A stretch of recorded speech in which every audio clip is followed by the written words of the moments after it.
This is the I Will Teach You a Language podcast, episode 141. Welcome to the I Will Teach You a Language podcast. Weekly motivation and language learning tips to help you become fluent in any language. Now, here's your host, Olly Richards. Okay. Welcome back to the podcast. Very excited to have you here wherever you are in the world, north, south, east or west. We've got a very exciting new series, a new 3-part series for you today, all about how to master your memory. Wouldn't it be nice if you didn't have to forget all of these words that you're trying to learn? It would indeed. So that's what we're going to be talking about for the next 3 episodes. You know, back in 48, 49, 50, 3 episodes there, I did a little mini-series on time management, and I know that many of you really appreciated that and got a lot of value from that, because I think we get to go into some depth over the course of 3 episodes. So really excited to do that today for memory.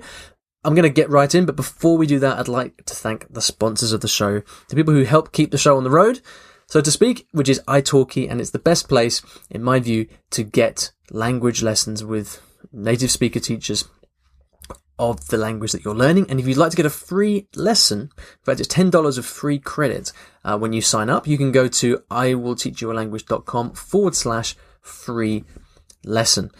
So, memory. I think if you did a straw poll of people learning languages, memory would be one of those things that comes top of the list, because it's really frustrating. And people, even trained memory masters and people who have really worked hard on their memory over the years, still forget things. And this is the starting point really today, because if you forget stuff and if you're not satisfied with your memory, that's totally normal. It's to be expected. I think what distinguishes really great language learners, really effective language learners, I guess, from everybody else, is that they accept that their memory is not perfect, and bearing that in mind, they kind of try to stack the odds in their favor by doing certain things. So if you've ever felt that you kind of spend ages learning new words, but they never seem to stick, or maybe you recognize a word when you see it on paper or when you hear it, but then as soon as it comes to conversations, you just kind of draw a blank. Or maybe you kind of you don't have any particular system for learning new words, and you just end up feeling that you're always wasting your time or just clutching at straws. Then this is hopefully going to bring a little bit of clarity to you. It's not the fault of your memory. Okay? Your memory is amazing. Our brains are amazing. Think about it.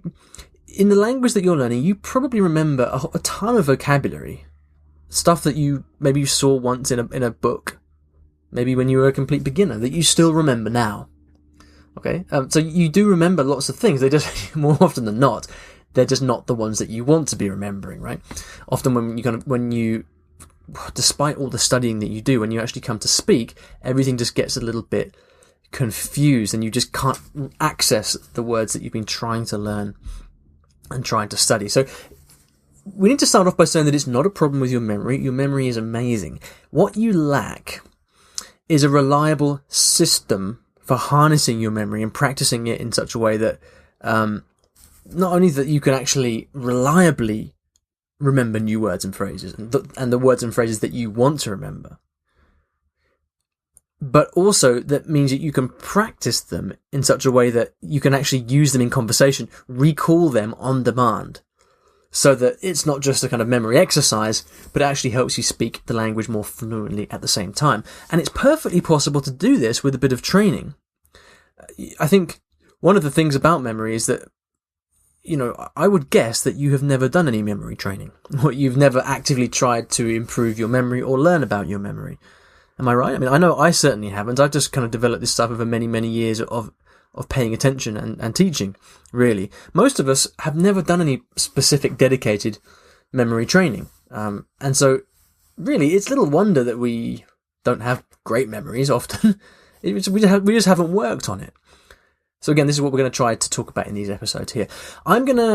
These 3 episodes are going to cover a technique that I've developed, or a way of thinking about memory that I've developed, called the ART technique, A-R-T. And I like this acronym because it makes you think of the art of memory, right? A-R-T. And it stands for 3 things that we'll cover in these 3 episodes. So we're going to look at this art technique, and we're going to look at how to apply it to your language learning as well, so that rather than like telling you how to memorize stuff, it's more so that you can discover how your own memory works and then combine that with a sensible system. And the system is super important because it stops the ups and downs of daily life really getting in the way. Often we can actually study quite effectively, but if you can't keep it up, and if you let your daily life overwhelm you or get out of control, that can easily sabotage any good studying that you're doing. All right. For me, I found that a lot of these things are super connected.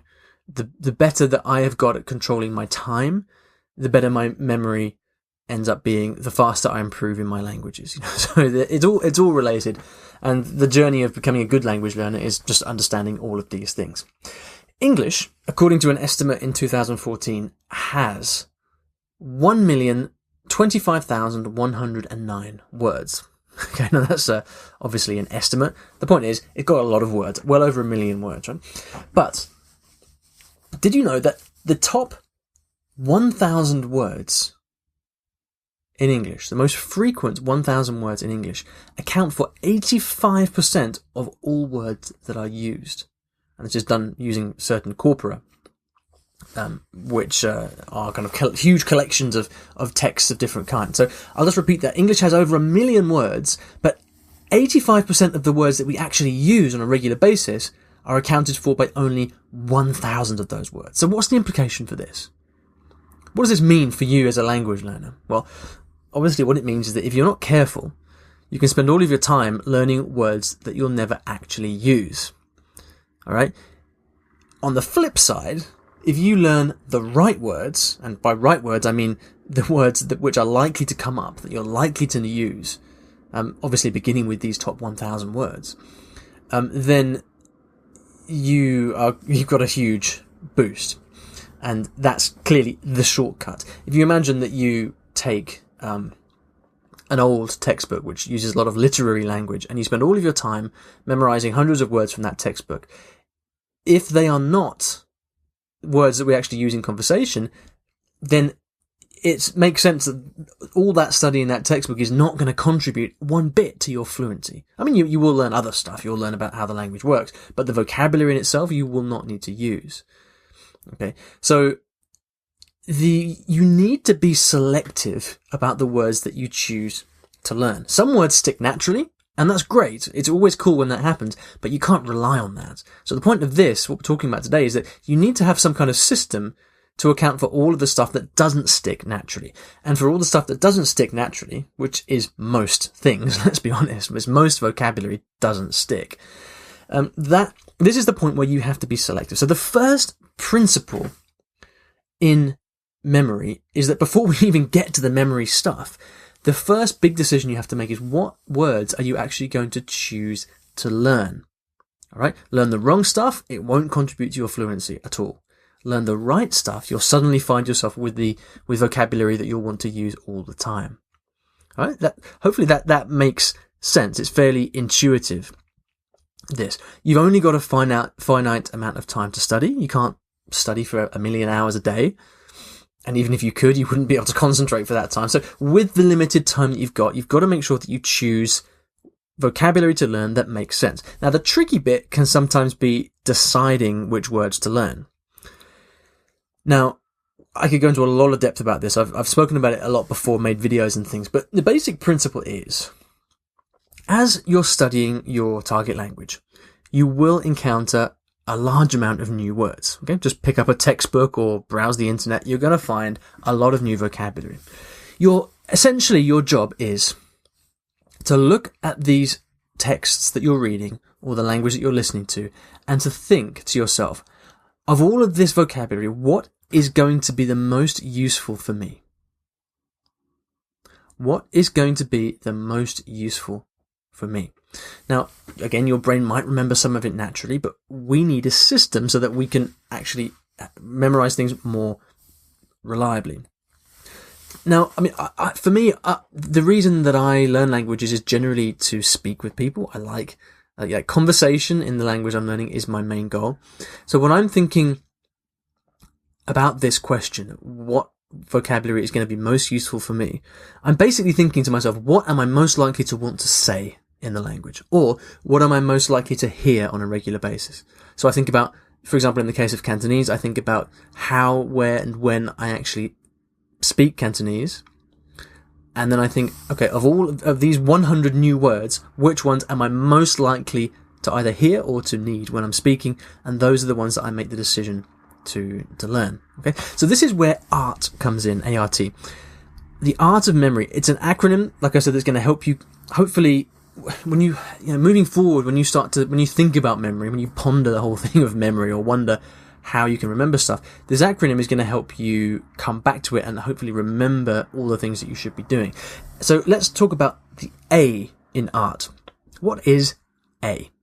I actually sent a tweet out recently saying that, talking about this acronym and kind of teasing people and saying, what do you think this stands for? And people were going a little bit crazy. They really wanted to know what it was. So, time to put you out of your misery. The A in ART stands for attention. Yes, attention. The first stage of attention is to select the words that you want to memorize. Okay, so from the entire text that you're reading or whatever, you need to bring your attention to those words and actually kind of declare to yourself, right, I intend to learn and memorize these words. All right, so we've talked about this already. This is the first stage of attention. You know, you can just read and read and read and listen and listen and listen, and that's great. But the way to upgrade it is to take more responsibility and make more of a conscious decision. And so the first step in the attention process is to say, right, I make a conscious decision that I want to learn and memorize these words. Now, the next step of attention is actually to bring your attention to those individual words that you've decided to learn. Okay, so you've decided which words from this text you're going to learn. Maybe there are 10 of them, for example. And then you're going to need to go through each of these words and bring your full attention to each word. Now, what I do when I do this is typically I just spend some time looking at the word. Like, that's kind of what it is. I'm just staring at it. I'm reading it out loud. I'm kind of being mindful of this word and just playing with the word and trying everything I can to create some kind of association. Some people actually, when I put out that tweet about ART, some people said A stands for association, and it could easily do. But for me, this is all part of the larger umbrella, which is attention. So once we have placed our attention on one word, then we need to create associations. So you ask yourself, for example, does it sound similar to another word that you might know? Either in that language, in your mother tongue, or in any other language. The more languages you know, the easier this gets, actually. You can kind of, you can learn a word which sounds very similar to words in different languages that you know, help you kind of create these anchors in your mind. So look at the word, say it out loud, think about the sounds. Does any part of this word sound like anything else that you know? So if the full word doesn't present any associations for you, well, how about part of the word? How about the first syllable? Or the last syllable? It doesn't matter. Like, you're looking for ways to relate this to something else tangible that's part of your life. Okay, so think about your life in general, things that have happened to you. Are there any things in your life that you can relate this word to in any way? And you've got to look for anything you can, however small, that you can use to take this brand new word and make it tangible in some way. So to give you an example, I remember learning the word for delicious in Thai, which is aroi. And as I kind of said that word over and over to myself, I started to make there were quite a few associations that started to leap out at me. First of all, aroi sounds a little bit like aroma, the aroma of the food, which is delicious. And that was strong enough. But also there was something about the last syllable, the oi from aroi, oi. It kind of created this, I don't know where it's from, I can't explain it, but it created this impression of delicious food in my mind. And this could be from another language or from something else in my life, I have no idea. But that kind of stuck with me, and so I just embraced it. And those associations there from the way the word sounded just was enough to help it stick in my mind. There was also a word recently, a Cantonese word, which is tinzan, which means naive. And this word, it took me a while to remember this actually, but eventually I ended up thinking that tin can also mean sky. And so I thought about someone with their head in the clouds, right? A kind of naive person with their head in the clouds. And then zan can also mean truth. And a naive person often is kind of just like so pure in the way they think that they don't stop to second guess themselves, right? So this image of sky and truth helped me latch onto this kind of intangible word, naive. So you've got to look for associations of some kind, and there is no magic formula for this, but it does get easier with practice. The onus is on you to really look at these words and think about these words. Now, I've specifically here given you 2 examples from 2 Asian languages, which are like typically much harder to memorize vocabulary in than European languages. And I did that to kind of demonstrate that, whatever language you're learning, there will be weird sounding words. Okay, tinzan doesn't sound like anything in English. And, you've got the tones to remember as well. So you've just got to really think deeply and try to create some kind of association that will help you remember it, however small. Okay, so the first stage in art was to bring our attention to the text and decide which words we're going to learn. The second part of attention was to create associations. Okay, how can we relate this new word to other things in our life, other memories, thoughts, or ideas we have? The next stage is to go beyond the word and take it out into the sentence. So look at the sentence that this new word is in and try to relate the word to other words or parts of that sentence. This is important because words never exist in isolation, right? We're talking about memory here, and I might be giving the impression that we're talking only about single words, but really this is a process, and you need to look at the way that the words behave in the sentence and with other words.